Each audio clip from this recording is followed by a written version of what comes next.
Agone ruoth liero kamano nyasacho ma jang'wono momiwa thuolo machielo odiochieng' ma kawuono mar tich ang'wen e okinyi e gweth mar okinyi. Kawachako to dakwai mondo walam Nyasaye ka wamiyo nying Nyasaye duong'. Uro maler Nyasach Ibrahim, Isaka gi Jakobo, Nyasaye mantie ruth ma ok lo, jadolo mar Melkisedek, nyalo mar polo gi piny, wuon chieng' gi dwe sulwe kod gik mineno nyaka mokne. Erokamano ne thuolo ni Nyasaye kuom johera duto mag Lolwe TV. Nyasaye isekela mondo wawuo wambek kod jogi. Akwayi kuom teko gi loch gi nyalo mar Roho Maler ni miwae winjo mar chuny mar paro ma iye Nyasaye mondo wachni thuolo e chunywa. Wakwayi Nyasacho ni teko ni mar Roho Maler obed wa japuonj, kendo Nyasaye dwachi mondo otimre e thuolo ni. Miduonge pako dog ni Nyasacho ka malaikni gitimo kodwa kambi kwa chako to chako kodwa nikech in Alpha kod Omega, e nying loch mar Yesu Kristo akwayo. Amen. Wach ma Nyasaye oketo e chunya kawuono wabiro yudo e kitabu kata e muma mar Ezekiel 37 matindo 1 nyaka 10. Wach ma wabiro winjo kawuono wuok e kitabu mar Ezekiel 37 matindo 1 nyaka 10. Muma wacho kama: Ne awinjo ka teko Ruoth Nyasaye ni kuoma, mi Roho mare noting'a motera e holo kama choke opong'o. Ne omiyo awuotho e holo duto e kind chokego, mi aneno ka ging'eny ahinya kendo gitwo kururu. Eka nopenja niya, wuod dhano, bende chokegi dichak lokre ji mangima kendo? Anto nadwoke niya, Ruoth Nyasaye, in kendi ema inyalo ng'eyo wachno. Ne owachona niya, kor ne chokegi wach kinyisogi ni, un choke motwo, winjuru wach Ruoth Nyasaye. An Ruoth Nyasaye awachonu kama: abiro miyo muya lor kuomu, mi uchak ubed joma ngima. Abiro keto leche kuomu, mi amiu ring'o kod pien. Eka anami muya donj kuomu, mi uchak ubed ji mangima kendo. Bang' mano unung'e ni an e Ruoth Nyasaye. Kuom mano ne achako koro wach kaka nose wachna, to kane oyudo awuoyo, ne apo ka awinjo ka choke rwadore, ka chogo ochako tudore gi wadgi. Kane arango chokego, naneno ka leche gi ring'o kod pien oumogi, muya to ne giongego. Eka Ruoth Nyasaye nowachona niya, wuod dhano, kor wach ne yamo, kinyise ni Ruoth Nyasaye ochiko mondo ia e tunge 4 mag piny, kokudho kuom joma othogi mondo gichak gibed mangima. Kuom mano ne akoro wach mana kaka ne osewachna. Eka muya nodonjo kuom joma othogo, mi gidoko ji mangima kendo gichung' gi tiendegi. Ne gin ji mang'eny moromo bedo oganda lweny mang'ongo. Amen. Agone Ruoth erokamano kuom wachne mwasesomo, kendo Nyasachwa oloso thuolo mondo wawinj kuom wachne. Wach masomo wuoyo kuom holo mar choke kata fwenyruok mane nie kind Ezekiel ma janabi gi Nyasaye manoluonge kendo nowire owale mondo titije. Wach masomo wuoyo fwenyruok mar elruok matut ma Nyasaye notimo ne Ezekiel. Ndalo muma jonabi ne Ruoth tiyogo mondo ulu weche kata ochop dwach Nyasaye. Ndalo mag Ezekiel, Nyasaye no elo ne weche moko mopondo kuom oganda mag Israel. Muma masomono chopa e thoro mar wach madwane watwagi e kawuono, kuom choke motwo. Choke motwo. Mane wach maro maler dwaro mondo apuonjrego kendo wapuonjrego kaachiel. Chogo motwo. Sama Ezekiel ne nie fwenyruok, Nyasaye no elo ne duong'ne. Kendo ka Nyasaye elo ne duong'ne, to Muma wacho ni teko nogore kuome. Ne ok ena dhano ma kawaida. Teko mar Nyasaye mar umbe lwenje ruodho polo gi piny nolimo Ezekiel ma janabi. Kendo Muma wacho ni Roho mar Nyasaye nopong'e. Sama Roho nopong'e, Roho no noting'e malo, aeto tere e olo mar choke. Sama Roho notere olo mar choke, noneno choke man wang' achiel mar oganda maduong' e olo ka chokego otwo. Kendo Muma lero ni chokego notwo kururu. Tiende ni ne gin choke maonge ngima. Ne gin choke mageno noseweyo. Kanono mos to chalni e olo ni ne chalo olo manonege dhano yokre.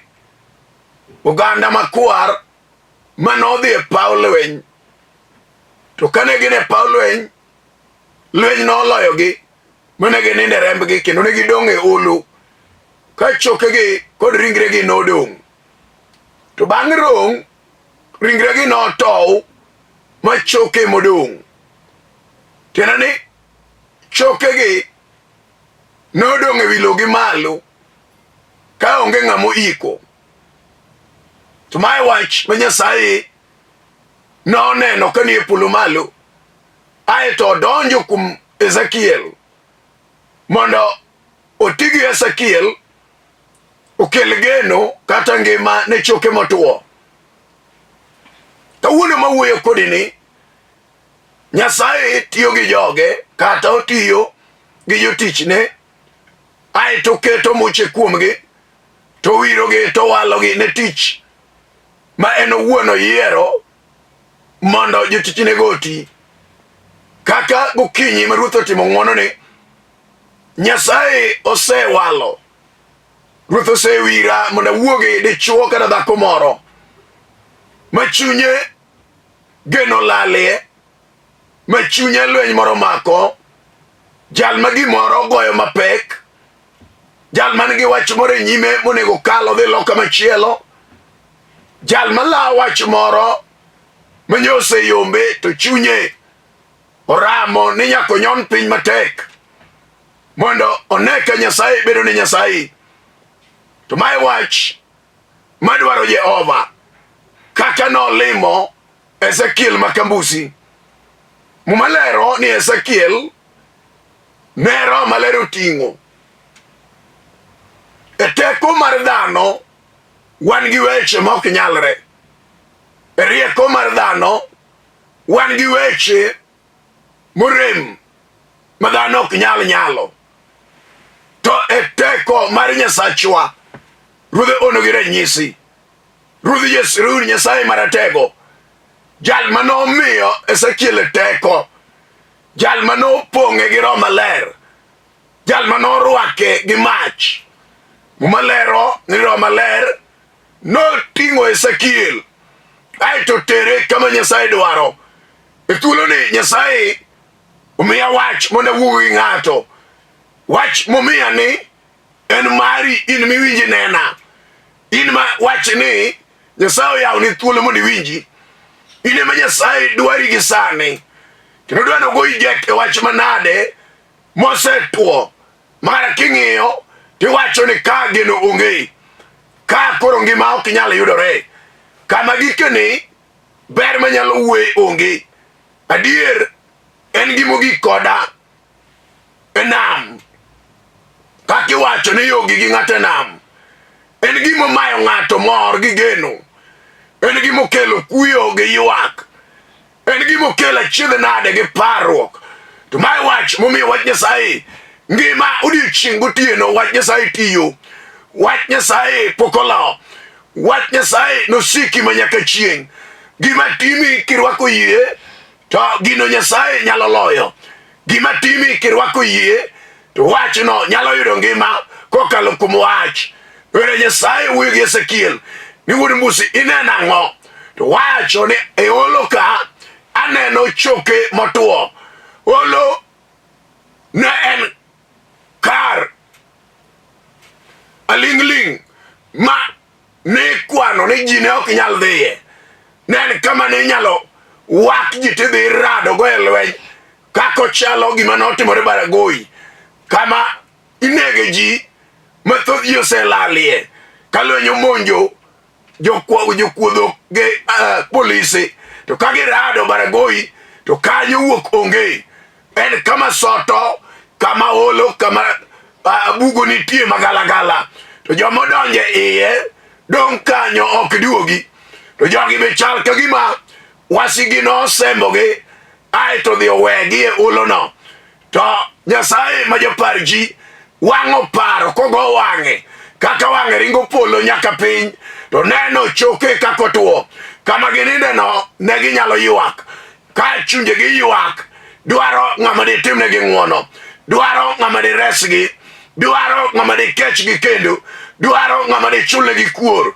To mae wach momiyo Nyasaye mar nyiseche olimo Ezekiel to tere holo mar choke, aeto siemone oganda manonindo chon ma jochiende nosechamo ayo yuyo ringo kuomgi, waeto wegi choke lilo. To gini choke ma chieng' osechamo, gini choke ma koth osegoyo, gini choke ma le osemuodo, gini choke ma odong' kotuo kururu. En gima ber mane iye onge, nyako ngudho mar iye nosetuo molal. Hallelujah. To mane more Ezekiel. Nyasaye wacho ne niya, ineno ang'o wuod mbusi? Kona neno choke motwo.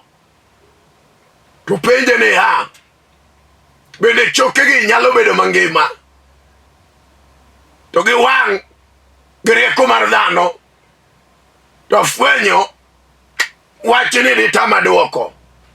To wacho ne Jehova niya, Baba ine ming'eyo, Nyasaye ine ming'eyo. To konegi ni wach achiel kende emonegi tim Ezekiel. Kornegi wach. Sama no koro ne choke wach ni uni choke motwo, uni choke mag jomotho, uni choke morio oko e holo, uni choke mosedak. Winj uru wach Nyasaye. Wach Nyasaye wacho nang'o? Ni gima ok nyalre kum dhano nyalre kum Nyasaye. Wach Nyasaye wacho nang'o? Ni nitiere ngima kod chier e ngima mar jomoyie. Hallelujah. To ni wach Nyasaye kelo ngima, wach Nyasaye kelo geno, wach Nyasaye kelo chier, wach Nyasaye kelo duoko, wach Nyasaye kelo geno ne ng'ama geno lal e chunye kod ngimane. Duong' odogne. Eka Ezekiel ochako koro wach. E tinende ni ruoth omiya thuolo. An me unda kor wach ne dhako moro, munda kore wach ne dichuo moro, munda kore wach ne kijana, munda kore wach samoro ne mama moro mageno ne olal, akore wach ne jaduong' moro maywago rangae. Neno kaka dalo tuo. Wiro wan gi gik motwo adier, wan gi gima otwo gi ji. To in mari no ber pod remo nitie, inyalo wuotho, inyalo chapni. Rir king'iyo to tuo, ma kate tem gi yo mane, kate dhine ka jolamo, kate dhine ka juoke, kate madhne yath, umera kate dhi ir daktar, kate dhine kama nade, to gino dage, wang'e kwar ng'ong'oni, ine mo ng'i tir, ine mo ochomi okobar, ugimo dagi, ugimo riyo, ugimo dong kodi tiela pagareyo, ugima thianoni, ugimo maimor, ugimo maigeno, wakel wach Nyasaye manyalo dhire, wach Nyasaye manyalo miyo oyude ngima kendo, wach Nyasaye manyalo kelo duoko, kata duoko nyose many, kata duoko nyose tamore, kata weche nyose bedo matek, kata geno gi ber mar gimimanyono nyose tamore yudore. To wach Nyasaye nigi teko. Ezekiel no koro weche. Wan gi ji matuo. Ng'ato tuo adier. Odong' choke lilo. Geno mar ngima oselal kuome. Mo mar ringre oselal. Dendo dong barore tuo.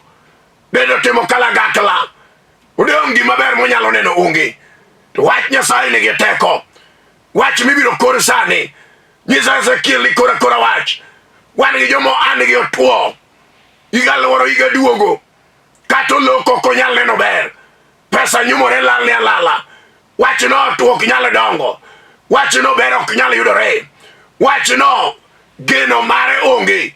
To mai momi koro wach. Wira wan gi joma no seketho app ji. Map gi ne gisemako magilalgo. Makati timo ala. Pesa biro to lala. Pesa biro to nyumore lala. To mai momi injili yalo.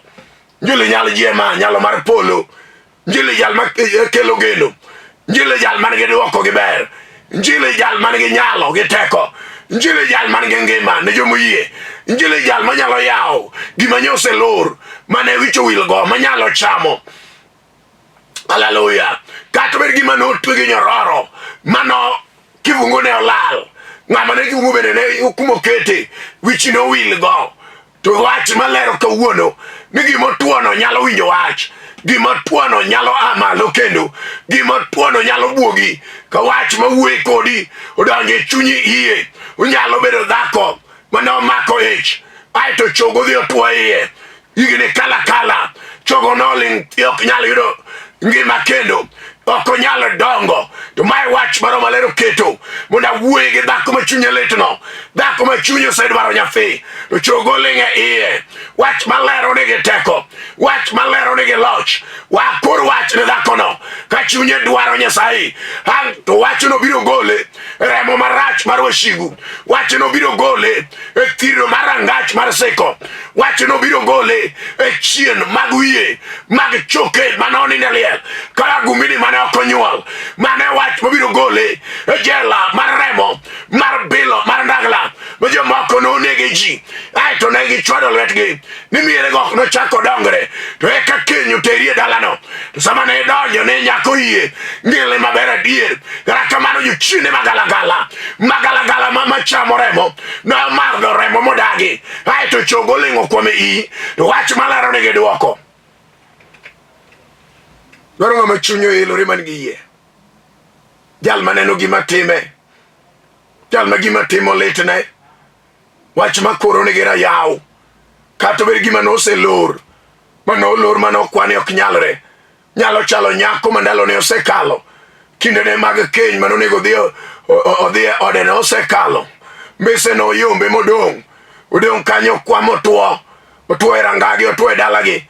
Otuo kuru ma gima ber menyalo kwano kume onge. Wach ma wuoyi nitie Yesu. Manyalo chodho ng'ato kata ng'ato nodong. Yesu jal manyalo dado ng'ato leto shike. Yesu jal manyalo miyo gima onge betie. Yesu jal manyalo kelo ngima kata ngima nyorumo. Yesu jal manyalo kelo chia kata yo kwani ka jaber. To wach ma wuoyi nigi duoko. Iwinjo kata ber gima notuo.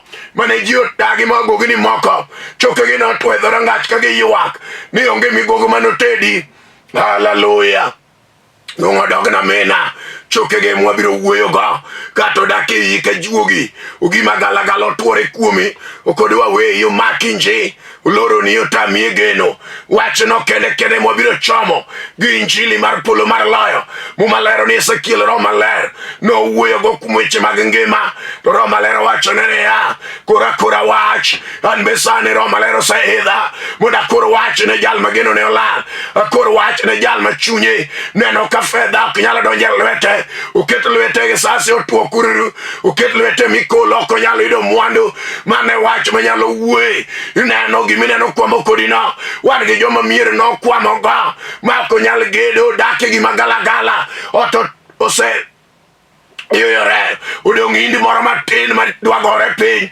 Kanye kama sore. Wach ma uwe gi motuore no. Mak nyal bedo gi ber. Mak nyal bedo gi dongo no. wach ma wuoye nigi teko. Wan gi ji mano on chunye mag mer mag kongo mag kuong mag siko mag range gino tuore kode nege gino chomo kode liel dhi nege gino semai mondo semai ber gino semai nyaka mon mano kendo odion kende dala nyamasi wach ma wuoye ke wuono nigi duoko nigi teko kato bed kongo mar siko mag choke mano thoi liel kane madho kongo to norisi ke koge kongo to wach no donge dala miyo jo ngata mowuok e rangano nyako bed jamer jakongo jal ma kongo niang ne ngimane jal ma mero niang ne chunye mane wach madona wuoye gi jal ma chunye ne na tira ni gino tuo koda ok dwa weya se manyo kaka da weye gino dagi ok dwa otuore koda en gimo tuo kendo lingo kodwa no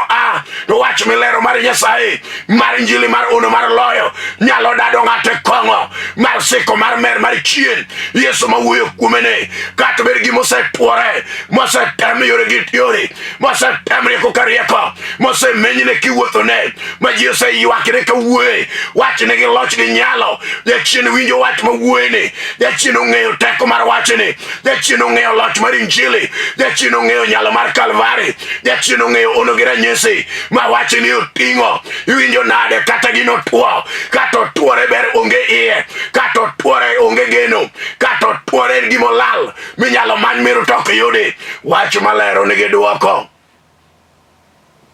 chunyi wuoyo nade ang'o mineno kotuore kodi ang'o motuo kururu e ngimani ang'o motuo kururu e rangai ang'o motuo kururu makata kimanyo to tuo ma ok onyal umalero ni sama Ezekiel nokoro wach choke no chako radore choke mar tielo no manyo tielo choke mag wich no manyo kama wich gi ng'ut nitie choke mag bat no manyo choke mag kor no riwore sama ni koro wach choke no chako rwadore kamoro manyo wadgi gi yudo fuonde gi agone ruodh no erokamano kata sama wuoyo kodi ni wach Nyasaye ochako tiye chunyi ma wach manyalo go kodi pi wang ka chunyo let ke ywak ni ane magigo se tuo kata temo kata nyagora onge gima ber mawuok nya chako gik moko kethore lweta nya pango timo ko timore nya wuok ni monda ne ber ok wuogre na to wach ma wuoye nigi duoko nigi teko ni ng'ama chunyo yawre mawacho diera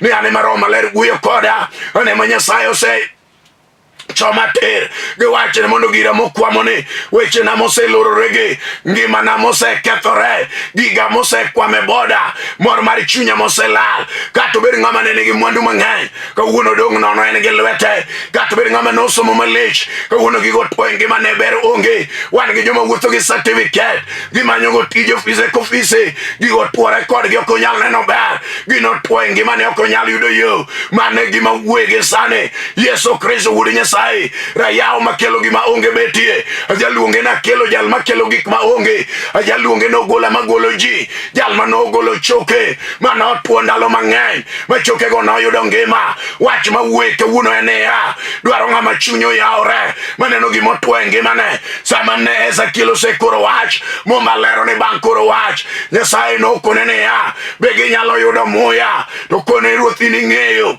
no wacho ni kora wach ochako koro wach sama no koro wach injili teko mar loyo mar Kalvari wach Nyasaye ne tunge ang'wen kokoro ne yamo kayamo mano wuok e konde ang'wen mag tunge mag piny Nyasaye notimo ono muya no wuok modonjo kuomgi sama ne choke go seido ring'o sama choke no seido leche muya no gore kuomgi dakika ma wuoyo kodi ni akodewre nang'o matimi akodewre ni sekale ang'o akodewre nang'o magore gi ngimani akodewre nang'o miywage odayo akodewre ni joringo weyi akodewre ni leyo dong' kendi akodewre ni lweny chalo nade kodi akodewre ni wasike thiano nang'o wach malero en niya we akore ngima wi jatuo jal ma geno oselal kuome wakore ngima jal ma jachien chamo ring'o mochamo remo kuome ai to dong' choke no wakore wajal moande osekethore agone ruoth erokamano wan gi ji manyaka keny mono otede keny no ok miye mor ok miye kwe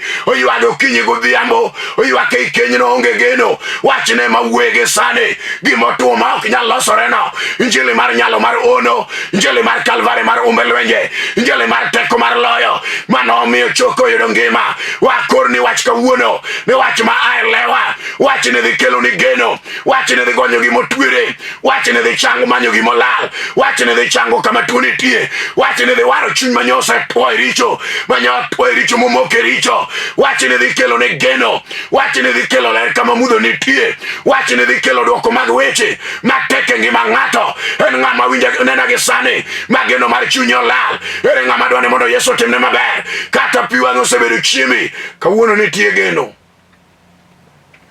nitie dwoko alame kodi Nyasaye e wach manade ma chunyi dwaro. Injili mar nyalo mar teko, injili mar uno mar jiemo, kata bed gima osetwo ndalo mang'eny. Kuom Nyasaye gino nyalore, kuom dhano ma ok onyalre. Nolimo Sara ma dhako mane chogo osedak e iye, ma Sara onyuolo nyathi.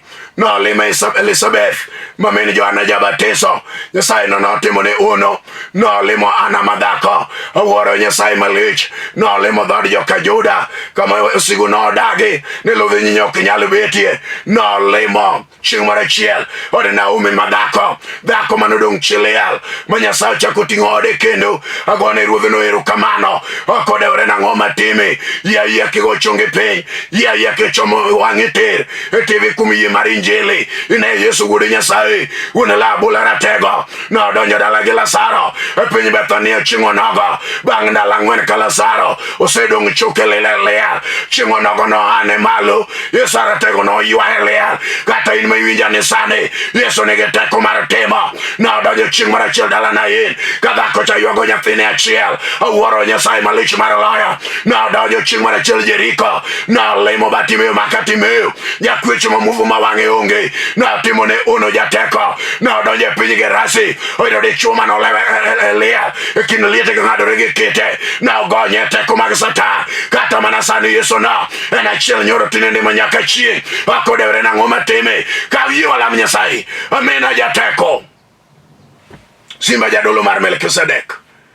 Ia malo mondo ikel geno, ia malo mondo ichier michni, ia malo mondo ilime jogi, ia malo Nyasaye mondo ikelnegi ngima. We chokegi oyud ngima, we lur mondo oyud nyithindo, we jotuo mondo chang e nying Yesu, we joma genogi olal genogi oduogi, we joma richo mako mondo war. Yesu amina jateko, ia malo kelimo jogi Nyasacha, ilemgi gi nyalo mar teko mar badi, ipan gi loyoni mosiko manyaka chieng', e nying Yesu Kristo akwayo, amen.